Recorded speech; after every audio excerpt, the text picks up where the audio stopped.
Assalamualaikum warahmatullahi wabarakatuh. Alhamdulillah hamdan katsiran thayyiban mubarakan fih kama yuhibbu rabbuna wa yarda. Wassalatu wassalamu ala nabiyyina Muhammadin wa ala alihi wa sahbihi ajma'in, amma ba'd. Pada pertemuan kali ini kita masuk di hadis ke-37, ya, hadis ke-37 tentang niat yang baik. Saya akan bacakan terlebih dahulu hadisnya. An Ibnu Abbas radhiyallahu anhuma an Rasulillah sallallahu alaihi wasallam fima yarwi an rabbih tabaraka wa ta'ala qala innallaha katabal hasanati was sayyi'at thumma bayyana dzalik faman hamma bi hasanatin falam ya'malha katabaha Allahu 'indahu hasanatan kamilah wa in hamma biha fa'amilaha katabaha Allahu azza wa jal 'indahu asra hasanatin ila 700 di'fin ila ad'afin katsirah wa in hamma bi sayyi'atin falam ya'malha katabaha Allahu 'indahu hasanatan kamilah wa in hamma biha fa'amilaha katabaha Allahu sayyi'atan wahidah. Rawahul Bukhari wa Muslim. Dari Ibnu Abbas radhiyallahu anhuma. Ibnu Abbas ini siapanya Nabi jamaah? Hah? Apa? Ponakan. Anaknya siapa Ibnu Abbas? Iya, anaknya Abbas, ya. Paman Nabi, Al-Abbas. Dari Ibnu Abbas radhiyallahu anhuma, maka doanya tuh radhiyallahu anhuma karena berdua. Semoga Allah meridhai Ibnu Abbas dan ayahnya yaitu Al-Abbas, ya. Dari Rasulullah sallallahu alaihi wasallam meriwayatkan dari Rabb-nya, dari Allah Subhanahu wa taala, dan ini merupakan salah satu hadis qudsi di antara hadis-hadis qudsi di kitab Arba'in An-Nawawiyah. Apa itu hadis qudsi? Hadis qudsi itu sanadnya, rantai periwayatnya sampai kepada Allah. Ya, maka dari Ibnu Abbas, dari Rasulullah, dari Allah Subhanahu wa taala, Allah berfirman, sesungguhnya Allah Subhanahu wa taala mencatat kebaikan-kebaikan dan keburukan-keburukan, ya. Kemudian menjelaskan aturannya.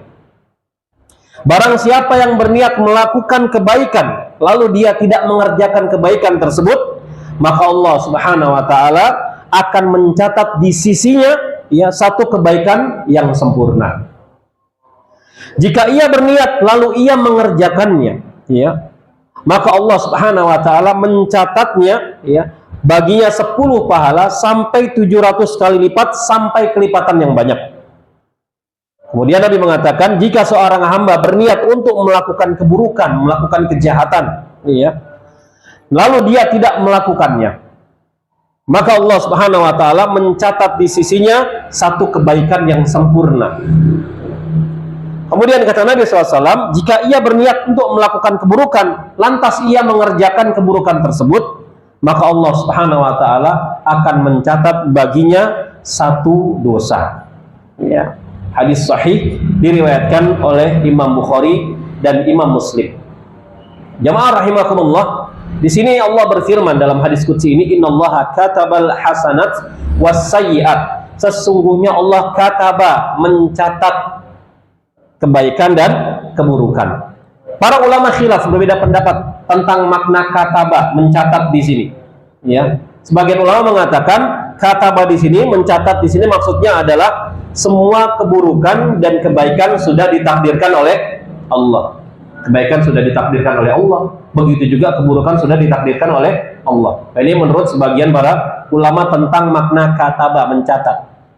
Sebagian lagi mengatakan, ya, Allah mencatat, yang dimaksud di sini adalah Allah mencatat aturan main.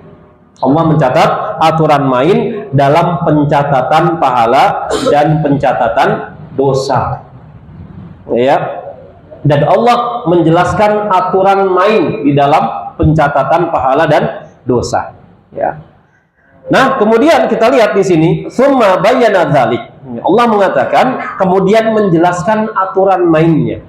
Ya. Adapun aturan main tersebut, ya, yang pertama tentang aturan main pencatatan kebaikan atau pencatatan pahala. Ya.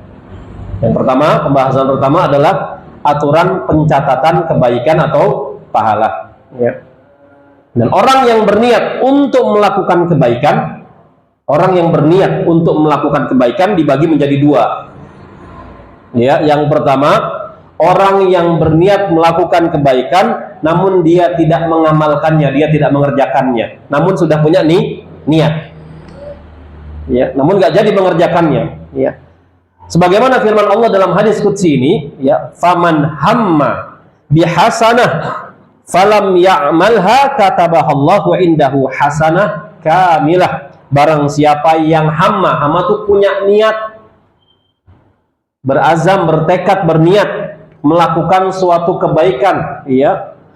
Kemudian falam ya'malha, lalu dia tidak mengerjakan niat tersebut, hanya niat saja, namun belum kesampaian untuk mengerjakannya. Katabahallahu indahu hasanah kamilah, maka Allah Subhanahu wa taala akan mencatat di sisinya, ya, satu kebaikan yang sempurna, ya. Nah, golongan ini dibagi beberapa macam oleh para ulama. Yang pertama, seseorang yang telah berniat, ya, dan sudah berusaha, dia punya niat, dia sudah berusaha, namun ternyata dia tidak berhasil mewujudkan amal tersebut. Sudah punya niat, sudah bertekad, sudah berusaha pula, namun dia tidak berhasil mewujudkan niat tersebut. Orang semacam ini, ya, maka dianggap ia telah beramal berdasarkan firman Allah Subhanahu wa taala dalam surat An-Nisa ayat 100, "Wa may yakhruj min baitihi muhajiran ila Allah wa rasulih tsumma yudrikhul maut faqad waqa'a ajruhu 'ala Allah wa kana Allahu ghafurur rahima." Barang siapa yang keluar dari rumahnya dengan maksud berhijrah kepada Allah dan Rasulnya, ya, udah ada niat pengen keluar, pengen hijrah, ya, dia punya usaha keluar dari rumahnya karena Allah dan Rasulnya, kemudian kematian menimpanya sebelum sampai ke tempat yang dia tuju. Dia sudah berusaha, ya, sudah punya niat, usahanya juga ada, niat hijrah, ya. Kemudian dia berusaha untuk keluar dari rumahnya, hijrahnya karena Allah dan Rasulnya. Tiba-tiba di pertengahan jalan meninggal, kata Allah, ya. Kemudian kematian menimpanya sebelum sampai ke tempat yang ia tuju, ke tempat hijrahnya, maka sungguh telah tetap pahalanya di sisi Allah Subhanahu wa taala, dan Allah adalah Maha Pengampun lagi Maha Penyayang, ya. Jadi kalau antum punya niat baik, ya, setelah niat itu juga disertai usaha, ya, namun qadarullah antum tidak jadi mengerjakannya, mengamalkannya, maka Allah telah mencatat satu pahala yang atau satu kebaikan yang sempurna, ya. Di antara contohnya adalah apa? Ingin naik haji, ya, ingin naik haji reguler umpamanya, ya. Masa tunggu berapa lama sekarang kalau yang reguler?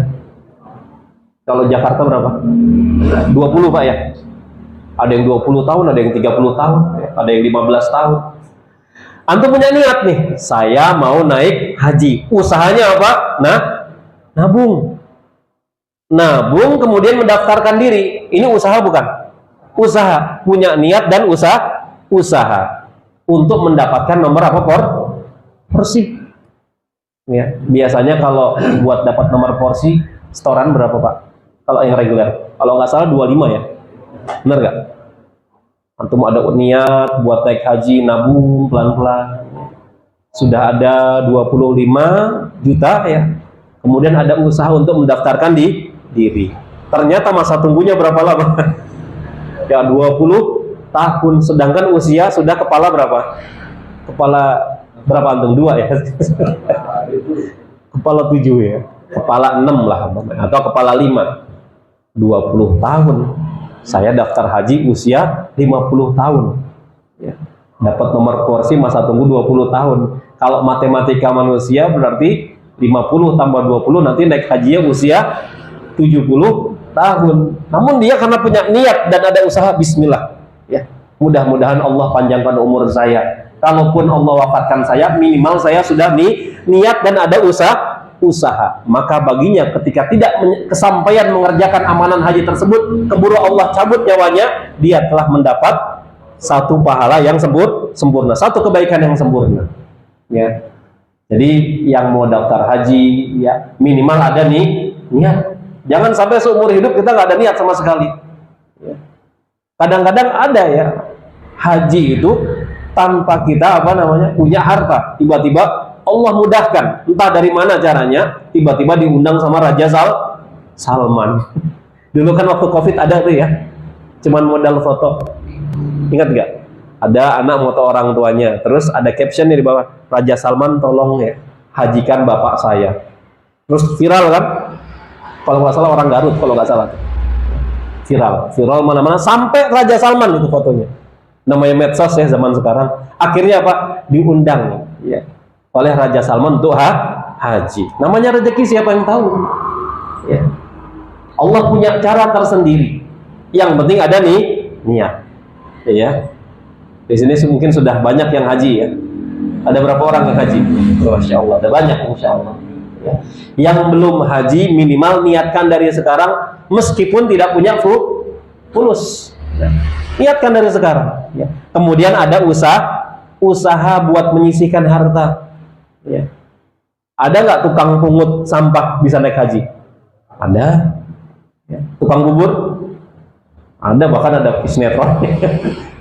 Tukang bubur naik haji. Ada, bisa. Kenapa? Karena dia punya niat dan punya usaha. Kita bisa nggak? Bisa insya Allah. Yang penting ada nih niat, ada usaha. Ya. Oh, menghafalkan Al-Quran 30 juz. Ya. Pernah nggak antum terbetik punya niat, saya ingin menghafalkan Al-Quran 30 juz? Udah niat aja dulu, pernah nggak? Kalau belum pernah, niatkan dari sekarang, Pak. Ya, hidup hanya sekali. Ya.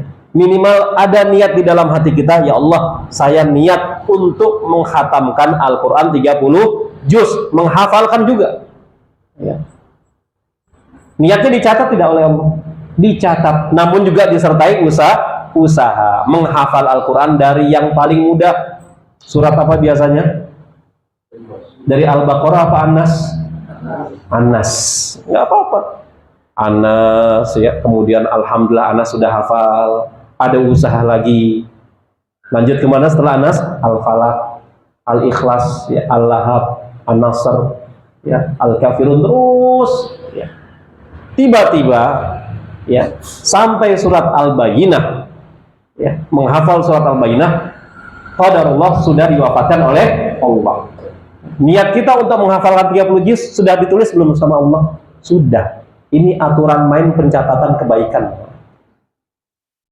Jadi niat itu punya peran sangat penting. Bahkan para ulama mengatakan niat itu lebih dahulu sampai kepada Allah sebelum amalan. Niat kita ya lebih dahulu sampai kepada Allah sebelum kita beramal. Ya, maka niatkan yang baik-baik. Jadi antum niatkan dari sekarang, saya mau menghafalkan Al-Quran 30 juz. Namun ada usaha juga, hafalkan dari Anas. Terus ya. Kemudian jemaah, yang berikutnya, seseorang yang telah berniat untuk melakukan kebaikan dan sudah bertekad mengerjakannya. Dia sudah bertekad mengerjakannya, ternyata ada amalan yang lebih baik, maka ia tinggalkan amalan yang pertama, lalu dia beralih kepada amalan yang kedua. Ada nggak model seperti itu? Ada. Saya mau beramal ini di pertengahan jalan nggak jadi, ada amal yang lebih baik. Dia kerjakan amalan yang kedua, dia tinggalkan amalan yang pertama. Ya. Jika demikian kata para ulama, ya, dia mendapatkan ya pahala dari niat amalan yang pertama meskipun nggak dia kerjakan, dan dia juga mendapatkan pahala dari amal yang kedua. Contoh, saya kalau punya uang, ya, saya mau sedekah kepada fakir miskin. Tiba-tiba dia sudah punya fulus, mau sedekah, ada tetangganya yang sakit sebelah rumahnya, sakit keras, butuh apa? Pertolongan, butuh biaya. Akhirnya yang tadinya uang yang mau dia sedekahkan kepada fakir miskin nggak jadi. Ada amalan yang lebih baik, kemudian dia berikan kepada tetangganya yang sakit. Maka dia mendapatkan dua kebaikan. Kebaikan yang pertama, dia mendapatkan pahala niat dari niat sedekah kepada fakir miskin, meskipun dia tidak mengerjakannya. Pahala yang kedua, dia mendapatkan dari mana? Amal, yaitu membantu tetangganya yang sakit. Ya, nah ini aturan pencatatan kebaikan. Berarti pahalanya double nggak? double, pahala niatnya dapat, pahala amalannya juga dapat. Antum pernah nggak melakukan seperti itu? Niat, saya suatu saat mau beramal seperti ini, tiba-tiba ingin beramal, ada amalan yang lebih baik, antum berpindah dari amalan pertama ke amalan yang kedua. Orang model seperti ini, maka dia mendapatkan double pahala, ya, combo pahalanya. Tadinya mau sedekah nih, habis sholat subuh, uang, antum mengantongi uang 100.000, ya, habis sholat subuh ingin sedekah, masukin trommel masjid, tiba-tiba ya melihat fakir miskin, ya, cacat umpamanya, butuh lebih pertolongan, akhirnya nggak jadi sedekah kotak masjid, ya, dia sedekahkan semua uangnya ke fakir miskin yang lebih membutuhkan, maka dia mendapatkan dua kebaikan. Kebaikan pertama, pahala niatnya untuk bersedekah ke trommel masjid. Pahala yang kedua, pahala amal soleh yang dia kerjakan bersedekah kepada fakir miskin. Ya. Dalil ini adalah hadis Nabi SAW, ya, pada saat Fathu Makkah, penaklukan kota Makkah.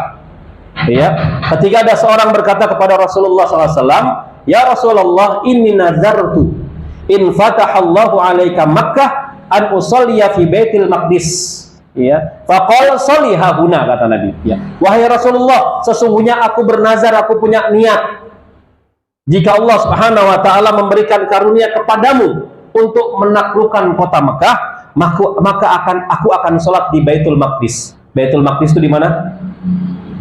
Di Masjidil Aqsa. Di mana letaknya?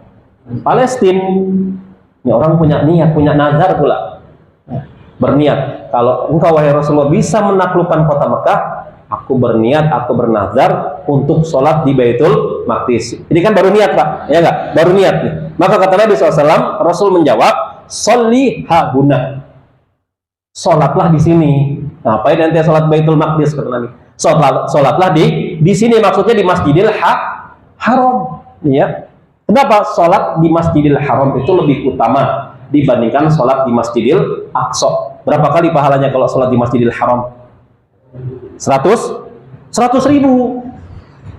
ya, lebih baik dibandingkan sholat di masjid-masjid lain di seluruh dunia ini. Adapun di Masjidil Aqsa berapa? 500. Antum pilih 500 apa 100.000? 100.000, Pak. Berarti orang ini beralih dari amal satu ke amal yang lebih baik. Berarti orang ini, sahabatnya, mendapatkan berapa pahala? 2 kebaikan, 2 pahala. Yang pertama, pahala niat untuk sholat di Baitul Maqdis, ya. Kemudian dia mendapatkan pahala amal sholat di Masjidil Haram, di Masjidil Haram, ya. Nah, ini orang seperti ini, ya, meraih ganjaran Allah yang paling banyak, yang paling besar. Kalau di Masjid Nabawi berapa pahalanya? 1000. Makanya biasanya kalau umroh itu lebih banyak di Mekah ketimbang di Madinah. Biasanya kalau yang 9 hari, 4 hari Mekah, 3 hari Madinah, karena mengejar pahala sholat, ya, pahala sholat. Cuman yang sangat disayangkan, ya, sangat disayangkan, banyak jamaah kita, ya, sudah di tanah suci malah sholatnya di mana? Di hotel tanpa uzur. Kalau ada uzur nggak apa-apa, capek, ya, atau sakit, nggak jadi masalah, ya. Ini sholatnya malah di hotel, ya. Padahal Masjidil Haram sudah di depan mata, ya. Kemudian yang berikutnya, ya, seseorang yang telah berniat dan bertekad untuk melakukan suatu amalan, ya, tapi tiba-tiba ia merasa malas, udah punya niat nih, ya, mau sholat malam, tahajud, tiba-tiba alarm sudah bunyi, dia bangun, dimatiin alarmnya, kemudian tidur lagi. Ada nggak orang seperti ini? Banyak. Di sini nggak ada satu. Ya, sehingga ia malas menunaikan amalan tersebut. Udah punya niat, ya, tiba-tiba malas, nggak jadi mengerjakan amalan tersebut. Maka orang seperti ini pun dapat pahala nggak? Tetap mendapatkan pahala. Dan orang model seperti ini yang masuk dalam pembahasan hadis yang kita bahas, ya.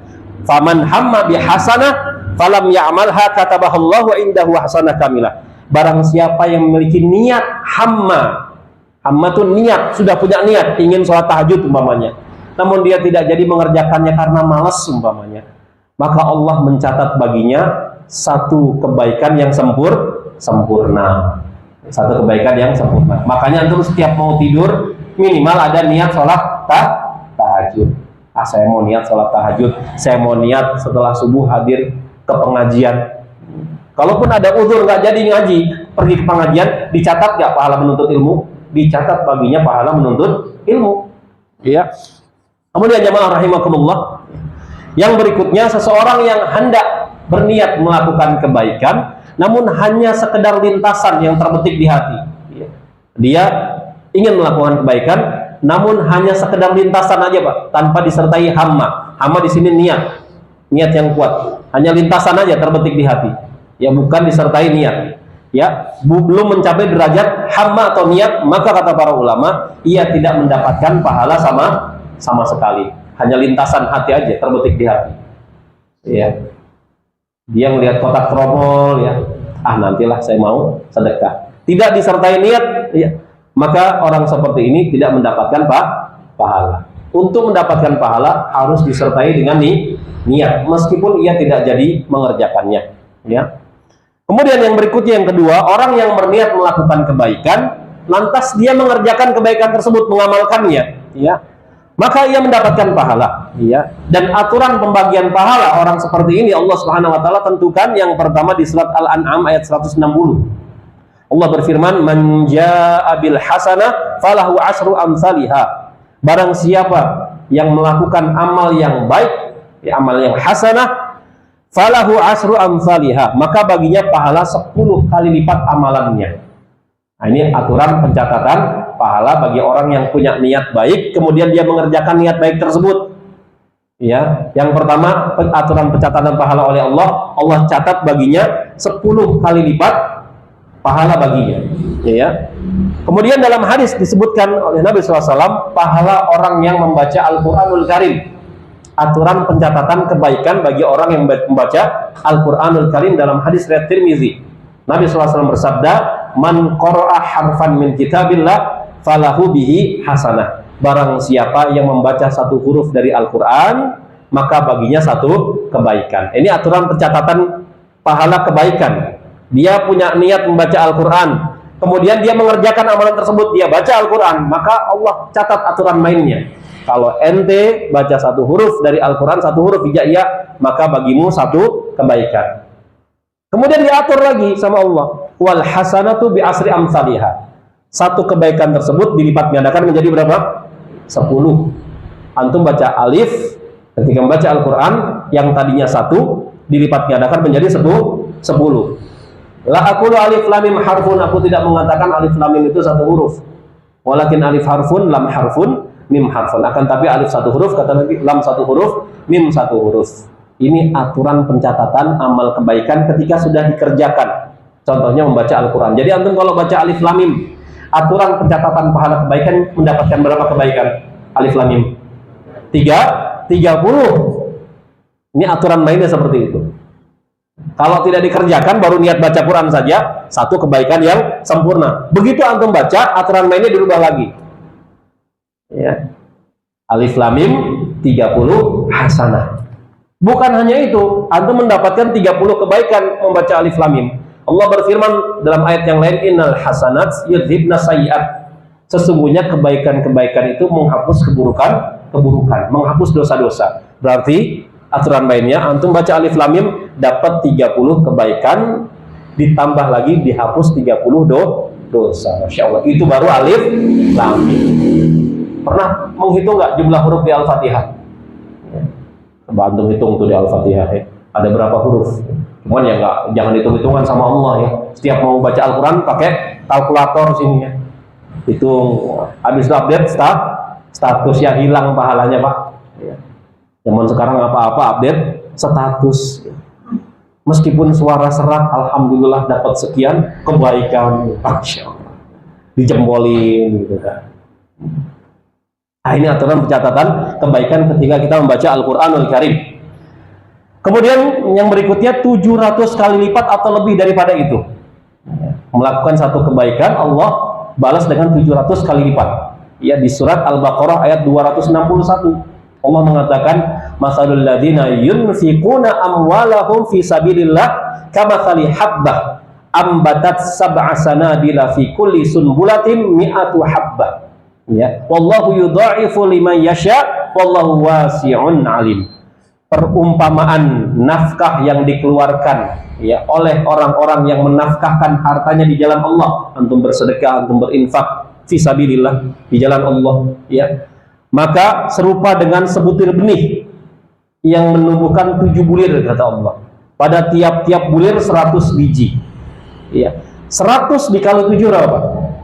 700 kebaikan. Ini pahala apa? Bersedekah. Namun kadang-kadang ayat ini ya dipakai oleh sebagian orang kemudian diselewengkan sebagai apa? Janji manis. Ayo Bapak, nanti kalau sedekah 10.000 dikali 700 berapa Pak? Gitu kan. Nanti seminggu lagi ada Pak, dapat Pak. Ya.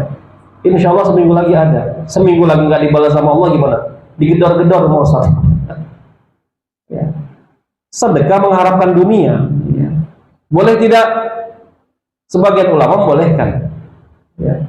Namun sebagian lagi ulama melarang. Kita bersedekah lillahi ta'ala, biar Allah yang balas. Kalau tidak di dunia, Allah balas di akhirat. Allah berfirman, wal akhiratu khairu abqa. Sesungguhnya akhirat itu lebih baik dan lebih kekal. Jadi pahala sedekah, infak fi sabilillah di jalan Allah ikhlas, pahalanya 700 kali lipat. 700 kali lipat. Kemudian juga Nabi mengatakan, kullu amali ibni Adam yudha'afu lahu al-hasanah bi asri amsalha ila sab'ah mi'ah dhifin. Ya, setiap amal anak Adam di dalam bulan Ramadan, ini aturan juga pencatatan pahala. Setiap amal soleh yang kita lakukan di bulan Ramadan, maka kita mendapatkan 10 hingga 700 kali lipat pahala. Ila saum, kecuali pahala puasa. Kata Allah, fa innahu li wa ana ajazibi. Karena puasa itu untukku dan aku yang akan langsung membalasnya.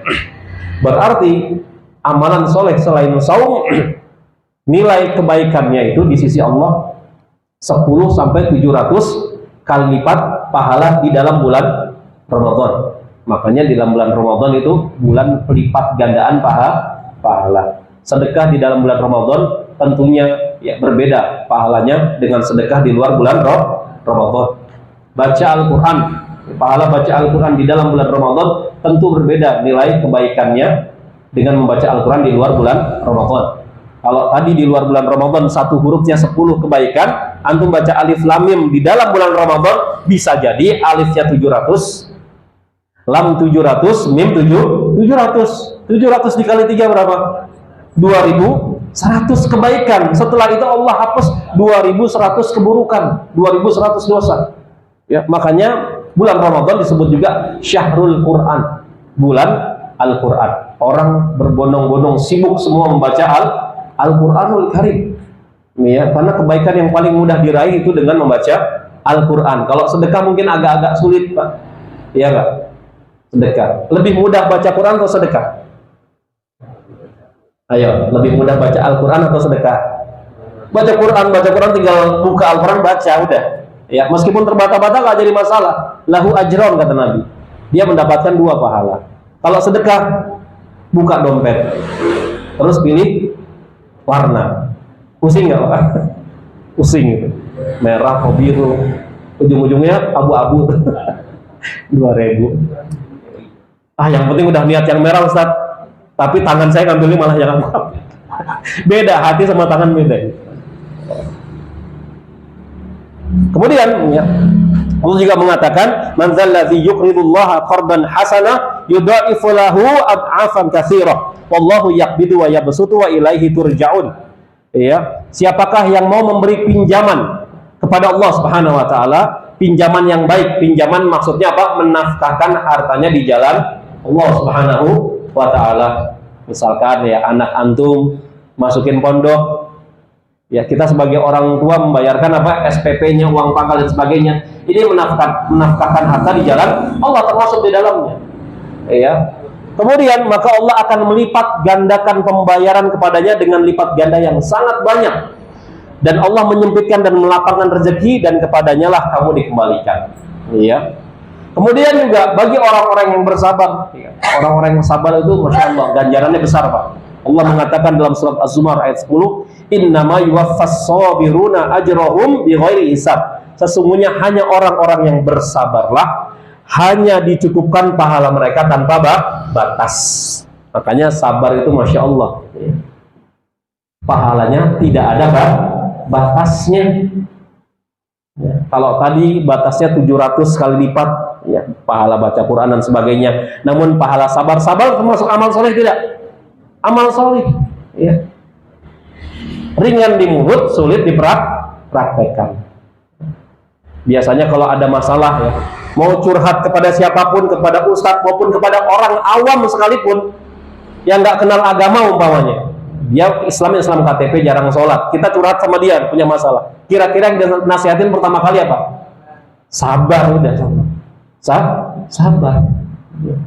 Tentu sama ustadz pun demikian, curhat punya masalah, pasti yang pertama kali dinasihati apa? Sabar. Karena dengan bersabar itu, ya, Allah akan memberikan ganjaran pahala tanpa batas. Pahala tanpa batas. Kemudian, ya, berikutnya aturan pencatatan keburukan. Kalau tadi kita sudah sama-sama tahu aturan pencatatan kebaikan, punya niat kebaikan namun tidak jadi mengerjakannya, sudah ada aturan main pencatatannya. Kita punya niat kebaikan, kemudian kita mengerjakannya, tadi sudah saya jelaskan ada aturan mainnya juga. Sekarang pencatatan keburukan atau dosa, ya. Orang yang berniat untuk melakukan keburukan, ya, dibagi menjadi dua. Orang yang berniat untuk melakukan keburukan atau dosa dibagi menjadi dua. Yang pertama, orang yang hanya mempunyai niat yang buruk. Dia punya niat buruk dan tidak melakukan keburukan tersebut. Hanya punya niat saja. Orang seperti ini dibagi dengan beberapa kondisi. Orang seperti ini dibagi dalam beberapa kondisi. Yang pertama, hanya sekedar lintasan di hati, tidak disertai niat. Tidak disertai niat buruk, hanya lintasan di hati. Begitu lagi sholat Jumat, kan kita pakai sandal jepit, Pak. Ya, lihat sepatu, boleh juga nih sepatu. Hanya lintasan aja, ya, boleh juga. Nggak ada niat buruk untuk nuker, Pak.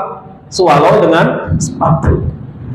Ya, sepatu Dokmar, Dr. Martin. Wah, Dokmar, sepatu Dr. Martin. Hanya lintasan aja, tidak disertai niat. Ya, maka kata para ulama, jika demikian, maka ia tidak mendapatkan pahala ataupun dosa. Ya, lagi jalan, ya, motor bagus nih, tapi dia nggak ada niat untuk mencuri. Ya. Nah, ini tidak ada pahala maupun tidak ada dosa baginya. Kalau hanya lintasan di hati tanpa disertai hamma itu niat. Ya. Kemudian yang berikutnya sudah sampai pada derajat hamma, sudah sampai pada derajat niat.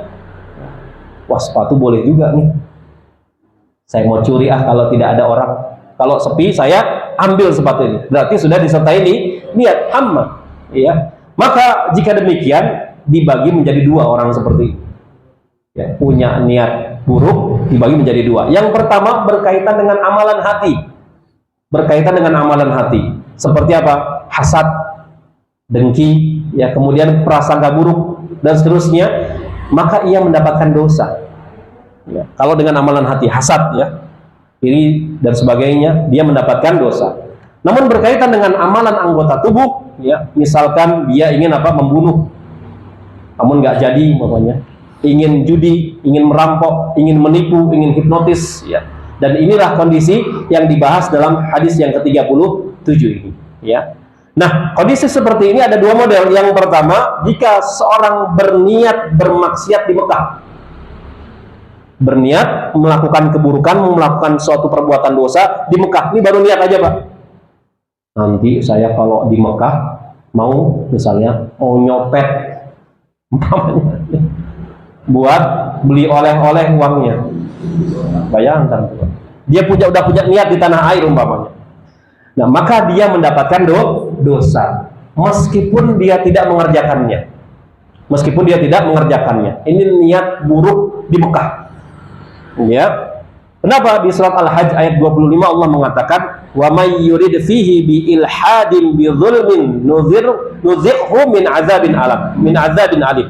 Dan barang siapa bermaksud di dalamnya, di dalam Makkah, di dalam kota Makkah melakukan kejahatan secara zalim, ya, niscaya akan kami rasakan kepadanya sebagian siksa yang pedih. Ya. Jadi siapa saja yang punya niat bermaksiat, ya, di kota Mekah atau berbuat buruk di Mekah, meskipun ia tinggal jauh dari Mekah seperti kita di Indonesia, ya, maka ia telah mendapatkan dosa meskipun dia tidak melakukannya. Contohnya ya paling mudah, mohon maaf ya, apa? Wudhu. Ngerokok, Pak. Nanti kalau saya di Mekah, saya mau beli rokok cap Ka'bah. Rokok cap Ka'bah lagi. Mau ngerokok di hotel. Rokok sudah jelas hukumnya apa? Fatwa MUI memang beda-beda MUI. Ya. Di sebagian wilayah MUI mengatakan fatwanya haram. Sebagian wilayah lagi mengatakan fatwanya apa? Makruh. Kalau kata orang, fatwanya masuk angin. Bisa beda di sebagian tempat. Namun para ulama sepakat mengatakan bahwasanya merokok itu haram. Karena jelas di rokok itu tulisan merokok membunuhmu. Sedangkan Allah mengatakan wala taqtulu anfusakum. Janganlah kalian membunuh diri kalian sendiri. Ya. Padahal merokok membunuh kita. Ini perbuatan maksiat. Sudah ada niat, nanti kalau di Mekah saya mau merokok, ada usaha pula bawa satu selop dimasukin ke koper. Ada nggak? Jamaah dari mana biasanya? Indonesia ya, di hotel benar-benar. Ya. Ini bahaya, Pak. Belum dibakar rokoknya, udah niat dari tanah air, sudah dicatat sebagai dosa. Dia tinggal jauh dari Mekah, ya, di Indonesia jauh dari Mekah. Nah, ini perbuatan dosa. Kalau kita memang berniat melakukan suatu perbuatan buruk di kota Mekah, meskipun kita belum mengerjakan amalan tersebut, ya. Kemudian yang berikutnya, yang kedua, ya, jika kemaksiatan tersebut dilakukan di luar kota Mekah, ya, di luar kota Mekah, ya, maka yang pertama, jika ia sudah berusaha namun gagal melakukannya, sudah berusaha, ya, namun gagal melakukannya, maka dia telah mendapatkan satu dosa. Satu dosa. Dalilnya sebagaimana sabda Nabi SAW, "Idzal taqal muslimani bisayfayhima fal qatilul wal maqtul finnar." Ya. Qalu ya Rasulullah, hadzal qatil, fama balul maqtul? Qal innahu arada qatla sahibi. Jika dua orang muslim berperang dengan pedang mereka, ada dua orang nih, sama-sama Islam, KTP-nya Islam, ya. Celuritan, apa namanya kalau di tempat kita? Carok, ya. Carok. Ini kan di luar kota Mekah. Di Indonesia umpamanya ada carok atau tawuran lah, dua-duanya pakai samurai, ya. Maka yang membunuh dan terbunuh masuk neraka, kata Nabi. Yang membunuh dan terbunuh masuk neraka. Para sahabat bertanya, wahai Rasulullah, yang membunuh tentu saja masuk neraka, kata para sahabat. Namun bagaimana dengan yang terbunuh? Masuk neraka nggak yang terbunuh? Apa kata Nabi? Nabi SAW menjawab, yang terbunuh juga masuk neraka. Kenapa? Karena beliau ingin membunuh kawannya juga. Yang terbunuh itu sejatinya punya niat membunuh kawan. Kalau ente yang mati atau aneh yang mati, kan begitu. Ya, jadi dua-duanya masuk neraka. Iya. Masuk neraka. Kemudian, ya, contoh misalnya orang yang mau merampok rumah seseorang, mencuri, dia panjat temboknya, dia panjat tembok rumahnya, tiba-tiba ia jatuh dan akhirnya gagal. Ya, masih maling kelas apa tuh? Manjat tembok, nyolong, tiba-tiba jatuh, gagal. Ya, maka dapat dosa nggak maling tersebut? Tetap dapat dosa meskipun dia gagal. Ya. Karena disertai dengan apa nih? Niat. Disertai dengan niat. Ya. Kemudian jemaah kaum muslimin, ya, jika ia tidak berusaha dan meninggalkan keburukan tersebut, ya, jika ia tidak berusaha dan meninggalkan keburukan tersebut atau dosa tersebut, maka hal ini ada dua kondisi, kata para ulama. Yang pertama, jika ia meninggalkan perbuatan buruk tersebut karena Allah, dia meninggalkan perbuatan dosa, perbuatan maksiat karena Allah, maka ia mendapatkan satu pahala yang sempurna. Ya, berdasarkan sabda Nabi SAW, wa idza tahaddatsa bi ay ya'mala sayyi'ah fa ana aghfiruha lahu ma lam ya'malha. Ya, apabila hambaku berkata ya dalam hatinya bahwa ia hendak melakukan suatu keburukan, maka aku mengampuninya kata Allah selama dia belum melakukannya. Punya niat dalam hati belum melakukan, Allah ampuni ya. Dan jika dia melakukan dan mengerjakan amalan buruk tersebut, aku mencatat satu keburukan semisalnya ya. Rasulullah SAW bersabda, malaikat berkata, ya Rabb, wahai Rabb, itu adalah hambamu yang hendak melakukan keburukan ya. Sedangkan Allah Subhanahu wa taala lebih mengetahui tentang hambanya.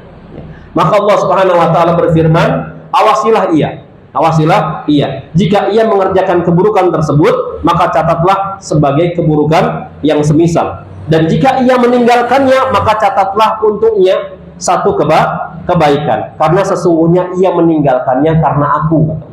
Ia meninggalkan perbuatan buruk karena Allah. Ya. Jadi kalau kita meninggalkan suatu perbuatan buruk, niat buruk kita tinggalkan, perbuatan buruk kita tinggalkan karena hanya mencari ridha Allah, maka akan Allah catat sebagai satu pahala yang sempurna. Kemudian yang kedua, jika ia meninggalkan perbuatan maksiat atau perbuatan buruk tersebut bukan karena Allah, namun karena nggak enak jemaah sama mertua, ya, atau takut kena penyakit menular umpamanya, maka orang seperti ini dia tidak mendapatkan pahala, ya. Karena nggak enak sama manusia, saya nggak mau nyuri lagi lah, nggak enak saya sama mertua, ya. Ditegur mertua terus, pulang-pulang kok motor gonta-ganti gitu. Akhirnya karena nggak enak sama mertua, karena masih numpang di mertua, dia nggak mau nyuri lagi. Maka orang seperti ini dia tidak mendapatkan pahala, karena meninggalkannya bukan karena Allah Subhanahu wa taala. Ya. Kemudian yang kedua, orang yang telah berniat buruk dan melakukan keburukan tersebut, maka dicatat satu dosa. Berdasarkan firman Allah dalam hadis qudsi, wa in hamma biha fa'amilaha katabahallahu sayyi'ah wahidah. Jika ia berniat untuk melakukan keburukan, perbuatan dosa, lalu ia mengerjakannya, maka Allah akan mencatat baginya satu dosa.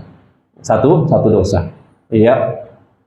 Dan para ulama juga mengatakan an-niyah ablughu minal amal. Niat itu lebih mencapai daripada perbuatan. Jadi kalau niat kita sudah punya niat, entah itu niat baik atau niat buruk, itu lebih dahulu sampai kepada Allah sebelum kita mengamalkan niat tersebut. Ya, maka berniatlah yang baik, jemaah. Niat yang baik. Kemudian Syekh Utsaimin rahimahullah menyebutkan bahwa pahala kebaikan seorang hamba dilipat gandakan karena beberapa hal. Pahala kebaikan seorang hamba dilipat gandakan oleh Allah karena beberapa hal. Yang pertama, ditinjau dari sisi waktu. Kata Syekh Utsaimin rahimahullah. Contoh seperti bulan Ramadan, ya, pahala dilipat gandakan dari 10 sampai 700 kali lipat. Hadisnya tadi saya sudah sebutkan di depan. Ya, kullu amali ibni adam yudha'aful hasanah bi asri amsalha ila sab'i mi'ah dhifin ila saum. Setiap amal anak Adam di bulan Ramadan dilipat gandakan dari 10 sampai 700 kali lipat kecuali pahala berpuasa, karena puasa itu untukku dan aku yang akan langsung membalasnya. Dari sisi waktu bulan Ramadan, maka pahala dilipat gandakan. Kemudian pada 10 hari pertama bulan Zulhijjah, ya, 10 hari pertama bulan Zulhijjah, Nabi mengatakan ma min ayamin al-amalu shalih fihinna ahabbu ilallah min hadhil ayyamil 'ashr. Ya, kata Nabi SAW, tidak ada hari yang amal soleh lebih dicintai oleh Allah Subhanahu wa taala daripada beramal soleh pada hari-hari yang 10 ini, yaitu 10 hari pertama bulan Zulhijjah. Ya, para sahabat bertanya, apakah lebih utama, lebih baik daripada jihad fisabilillah di jalan Allah? Naam, Nabi mengatakan naam, iya, lebih baik daripada berjihad di jalan Allah. Kecuali seseorang keluar dari rumahnya berniat untuk berjihad, ya, kemudian dia sudah berjihad tidak pulang lagi ke rumahnya, artinya mati di medan jihad. Amal tersebut bisa menandingi amalan di 10 hari pertama bulan Zulhijjah. Kemudian ditinjau dari sisi waktu, di malam Lailatul Qadar, ya, Lailatul Qadar itu bulan apa? Bulan Ramadan. Waktunya kapan? 10 hari terakhir bulan Ramadan. Lebih detail lagi di malam hari, bukan di pagi atau siang hari atau sore, tapi di malam hari. Lailatul Qadri khairun min alfi syahr, kata Allah. Malam kemuliaan atau Lailatul Qadar itu lebih baik daripada 1000 bulan. 1000 bulan itu nilainya berapa tahun kalau dikonversi ke tahun? 83 tahun 4 bulan. Dan itu beribadah di malam tersebut itu setara dengan beribadah selama 83 tahun 4 bulan. Itu pencatatan kebaikan di sisi Allah ditinjau dari sisi waktu. Ya, kita saja belum tentu usianya sampai 80 tahun. Ya, di sini ada 80 tahun nggak, Pak? Ya. Ada. Oh, masya Allah, ya, luar biasa. 80 tahun, bonusnya banyak antum, Pak, ya. Masya Allah. Masih bisa beribadah ke rumah Allah, masih bisa ikut ngaji, luar biasa. Kita harusnya iri nih, ya. Sampai nggak kita 80 tahun? Ya. Kadang-kadang dikasih kesehatan aja masih malas kita untuk beribadah. Ya. Maka kita harus belajar dari pendahulu kita, ya, yang masih Allah berikan karunia kesehatan, ya, nikmat menuntut ilmu di usia-usia, ya, senja lansia. Bahkan ini sudah melebihi bonusnya. Kan kata Nabi, usia umatku 60 sampai 70 tahun. Sedikit yang lewat dari sana. Ya. Betul, sedikit. Buktinya dari sekian banyak jamaah di sini hanya berapa orang yang di atas 70? Satu. Ada lagi, Pak? Dua, ya, di atas 70 di sini. Iya. Hanya 3 orang, 3, 4, ya. Dari sekian banyak hanya 4 orang. Ini termasuk manusia-manusia langka di zaman sekarang, Pak. Serius, ya. Untuk cari, ya, usia 70 ke atas tuh langka. Dari 1000 orang paling hanya sedikit, bisa dihitung pakai jari, ya. Bisa dihitung pakai jari di sini, masya Allah. Kemudian ditinjau dari sisi tempat. Kalau tadi ditinjau dari sisi waktu, sekarang ditinjau dari sisi tempat. Ya, maka aturan pencatatan kebaikan ini juga diatur oleh Allah. Ditinjau dari sisi tempat di Masjidil Haram, kemudian di Masjid Nabawi, kemudian di Masjidil Aqsa. Ya, Nabi mengatakan, Rasul mengatakan, "Salatu fi masjidi hadza afdalu min alfi salatin fi ghairi ilal Masjidil Haram." Salat di masjidku ini, yaitu Masjid Nabawi Al-Munawwarah, lebih utama daripada 1000 salat di masjid lain kecuali Masjidil Haram.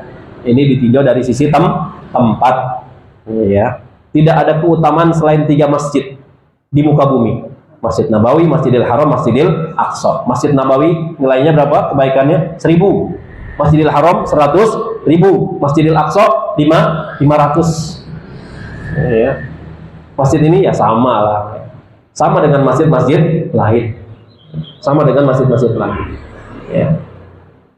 Kemudian ditinjau dari sisi amal. Ya, amalan yang wajib lebih Allah cintai daripada amalan sunnah. Contoh umpamanya Nabi mengatakan, ya, barang siapa yang mengerjakan 2 rakaat sebelum subuh, sholat sunnah apa?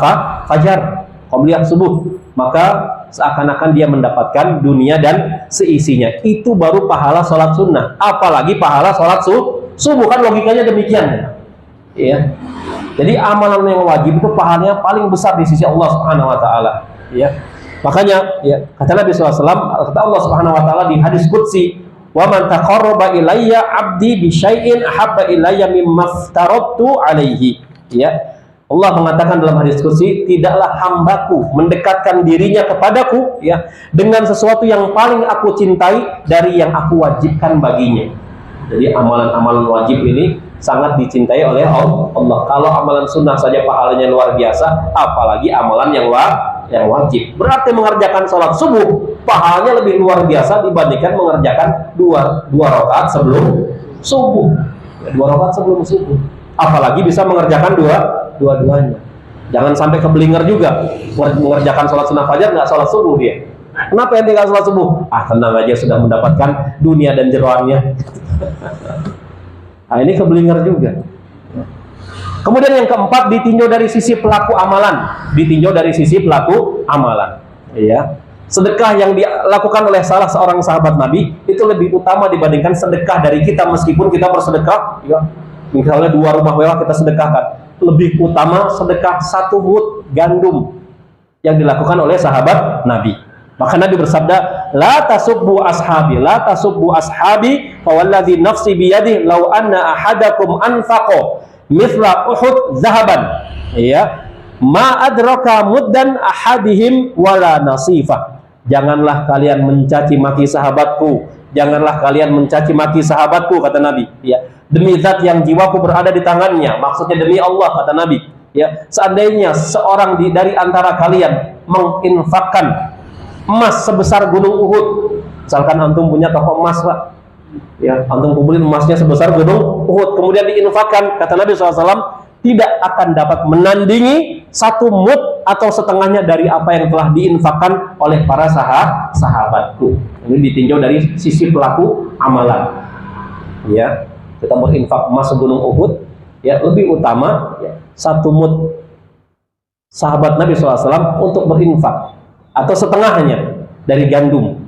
Ya, kan perbandingannya beda jauh. Maka Nabi mengatakan jangan celah sahabatku, jangan celah sahabatku. Di mana sebagian orang sekarang mencela sahabat Nabi SAW, seperti orang apa? Syiah, Rafidhah. Ya. Kemudian yang terakhir ditinjau dari sisi niat. Ditinjau dari sisi niat. Semakin tinggi keikhlasan seorang dalam beramal, maka akan semakin berlipat ganda pahalanya. Ya.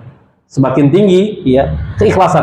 Jadi niat juga, level keikhlasannya juga dinilai oleh Allah Subhanahu wa taala. Karena Allah tahu hati-hati seseorang. Oh, dia niat ikhlasnya 100% nih. Nah, ini ikhlasnya 50-50. Bisa jadi di pertengahan jalan ketika beramal dia nggak ikhlas. Ya, dia nggak ikhlas, ya. Maka Ibnu Mubarak mengatakan rubba amalin shaghir tu'azzimuhu niyah wa rubba amalin kabir tusaghiruhu niyah. Betapa banyak amalan yang kecil namun dibesarkan oleh niatnya, dan betapa banyak amalan besar namun dibuat kecil oleh niatnya. Ya, maka kita harus muhasabah, ya. Semua itu bermuara kepada niat, karena niat itu lebih sampai terlebih dahulu kepada Allah dibandingkan amalan. Kita belum beramal, baru berniat baik saja sudah dicatat oleh Allah. Maka dari sini sama-sama kita bersihkan hati kita dari penyakit-penyakit hati dan selalu berpositif thinking. Kemudian niatkan semuanya kepada Allah dengan niat yang baik apapun itu. Meskipun ya di luar logika kita mungkin kita nggak mampu, namun kita harus niatkan dengan ikhlas, dan kadar keikhlasannya kalau bisa yang sangat murni 100%, ya, agar ya, Allah mencatat niat baik itu dengan kebaikan yang sempurna. Allahu a'lam bishawab. Mungkin ini yang bisa saya sampaikan. Kita buka sesi tanya jawab sedikit. Ada pertanyaan, silakan. Iya, Pak. Waalaikumsalam warahmatullahi wabarakatuh. Seumpama ada orang tersebut sudah dia tidak pernah mengerjakan sholat, tiba-tiba terbersih di dalam hatinya ingin mengerjakan sholat di masjid. Bilalah di tengah perjalanan dia karena musibah dan wafat, itu hukumnya bagaimana? Dia dihukum sholat selamanya atau hanya sekedar pengunduran? Iya, jadi ada orang sudah lama nggak sholat, tiba-tiba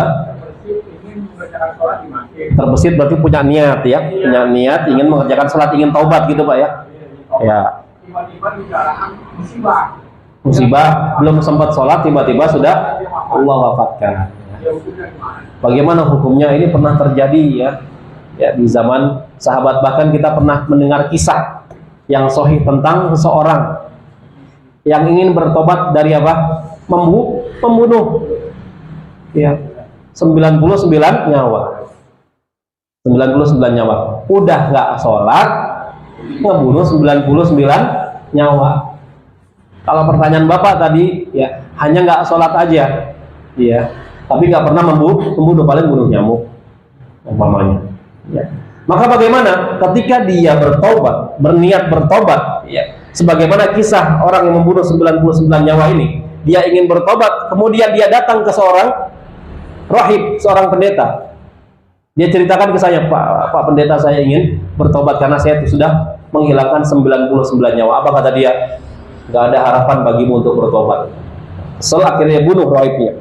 Berarti jadi berapa? 100. Kemudian dia pergi ke ahli ilmu, ke ulama. Kata ulama tersebut, kamu bisa bertobat karena Allah Maha Penyayang lagi Maha Pengampun. Dan dengan catatan kamu harus hijrah dari tempat tinggalmu. Taubat itu amal soleh, Pak. Taubat itu amal soleh, itu rezeki dari Allah. Taubatan nasuha. Ya, nggak semua diberikan oleh Allah taubatan nasuha. Ya. Akhirnya dia berniat ingin taubatan nasuha, dia jalankan nasihat dari ulama tersebut, dia hijrah dari tempat tinggalnya karena tempat tinggalnya buruk. Ya, lingkungannya lingkungan pembunuh. Begitu hijrah, ya, Begitu hijrah dia taubatan nasuha, belum sempat sujud kepada Allah, tiba-tiba Allah wafatkan.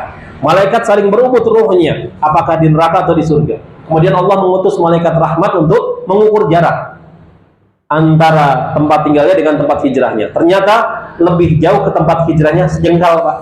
Cuma sejengkal. Maka dengan itu Allah masukkan ke dalam surga. Belum sempat sujud. Inilah indahnya nih niat. Itu dikembalikan kepada Allah Subhanahu wa taala. Dikembalikan kepada Allah Subhanahu wa taala. Yang penting dia punya niat baik untuk bertobat, ya. Kalau Allah terima taubatan nasuhanya, sudah alhamdulillah Allah ampuni dosanya. Ya. Allah ampuni dosa-dosa. Dari sini ya, maka kita tidak boleh memvonis seseorang, menghukumi seseorang sampai kita tahu dia meninggal di atas apa. Sampai kita tahu dia meninggal di atas apa. Ya, wallahu a'lam bishawab. Ada lagi ya, Mas? Iya, Pak. Ya, yang tadi sampaikan kan, ada salah seorang yang bernazar kalau ratusan maka sholat di Baitul Maqdis dan Rasulullah menyuruh sholat di Masjidil Haram. Ya. Maksud saya ini nazarnya itu kan, apakah hal itu nazar atau sekedar niat? Ya. Baik. Di sini kalimat nazar tuh, saya bernazar. Nazar itu kan hukumnya wajib ditunaikan. Namun Rasulullah SAW memvalidasi langsung. Iya, memvalidasi langsung bahwasanya kamu jangan sholat di Masjidil Aqsa, sholat di Masjidil Haram ini lebih utama. Maka Nabi untuk menyuruh sahabatnya untuk merubah apa nazarnya. Ya.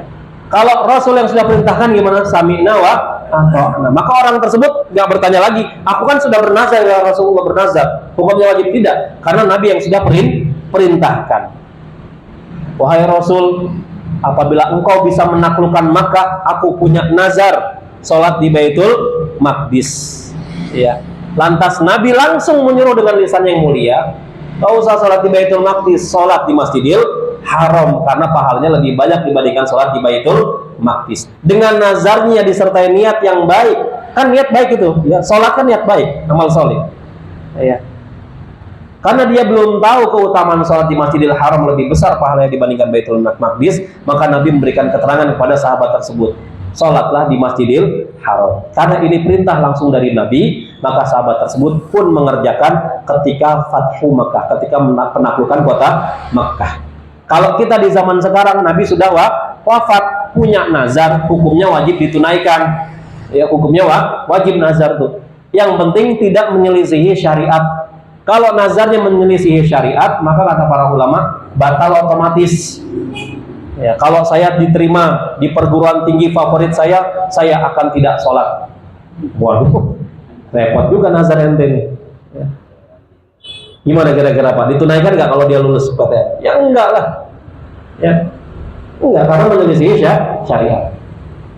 Nazar berhubungan dengan dunia saja wajib ditunaikan kalau tidak menyelisihi syariat. Umpamanya, kalau saya diterima di perguruan tinggi favorit atau diterima kerja di perusahaan tertentu yang saya inginkan dan dia diterima, maka dia wajib menunaikan nazarnya. Apa nazarnya? Saya ingin mengunduli rambut saya, digundul. Ya, maka ketika ia diterima di kerja di perusahaan tertentu dan dia punya nazar seperti itu, maka hukumnya wajib baginya untuk menunaikan nazarnya, yaitu mengundul rambut. Ya. Mengundul rambut tidak jadi masalah. Namun kalau menyelisih syariat, itu batal otomatis. Ya. Wallahu a'lam bishawab. Ada lagi ya, Pak? Ya, Pak. Iya. Tadi kan ada aturan pencatatan kebaikan itu ada 5 ya, Ustaz ya. Terus semuanya ini diawali dengan berniat. Namun ada kalanya kita harapkan amalan tanpa ada niat sama sekali. Seperti misalnya ada yang kecelakaan ataupun seperti amalan yang langsung kita kerjakan spontan tanpa niat sama sekali, mungkin langsung gerak aja itu kan. Pencatatannya gimana? Iya. Jadi semua aktivitas yang kita lakukan pastinya disertai dengan niat, meskipun itu spontan. Kalau kasus pertanyaannya, kita melihat ada korban kecelakaan, ya. Kita melakukan amalan ini kan menolong, berarti ada niat, meskipun itu spontan. Punya niat baik menolong, kemudian dikerjakan, ya, maka dicatat baginya ya 10 kebaikan sampai 700 kali lipat kebaikan. Kenapa? Karena kita punya niat baik, kemudian kita kerjakan niat baik tersebut. Kalau kita hanya ngelihat aja, ya, saya pengen nolong, tapi enggak lah, lihat aja. Soalnya saya takut melihat darah umpamanya. Ya, maka dicatat baginya satu kebaikan yang sempurna. Jadi setiap aktivitas kita pasti disertai dengan niat di dalam hati dan tidak perlu dilafazkan secara lisan. Meskipun itu spontan. Wallahu a'lam bishawab. Iya. Iya, ada lagi? Baik.